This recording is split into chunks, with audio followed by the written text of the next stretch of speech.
Hello, good morning, miss. So today we'll be talking about the third part of the frog-related LTs and LEs.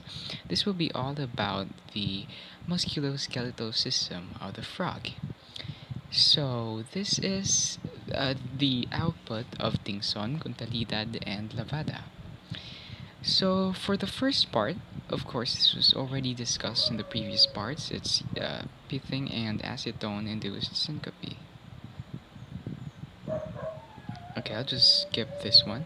Okay, for the ventral diskinning, so the ventral abdominal area, including the lower part near the urogenital system, was diskinned by the use of scissors and hands. After the ventral diskinning, of course, the dorsal diskinning, or the deskinning of the dorsal area, or the back side of the frog. This was a bit more tricky than the ventral side, because here the skin is much more bumpy and it's more binded. It's more hardly binded with the connective tissue underneath. Okay, so here's a picture of a completely deskinned frog, of course, except the cranial and gular region, because it's hard and the researchers did not have the proper equipment for deskinning that part. Okay, so the labels will be on the document. Okay, here's a picture of the deskinned frog's muscular system, the ventral view. As you can see, the whole body of the frog has been deskinned, and the muscular system is clear here. You could see the smooth muscles, the rough muscles, and I don't know if you could see the cardiac muscles as well, maybe not, but it's on the previous video, I think, the heart. Okay, so after that, here's the dorsal view.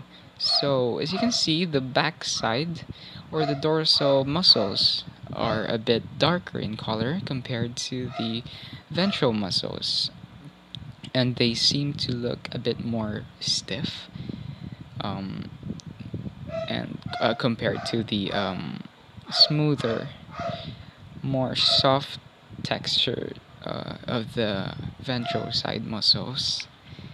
As you can see, the hind legs, or especially the right one here, looks it seems like it's been used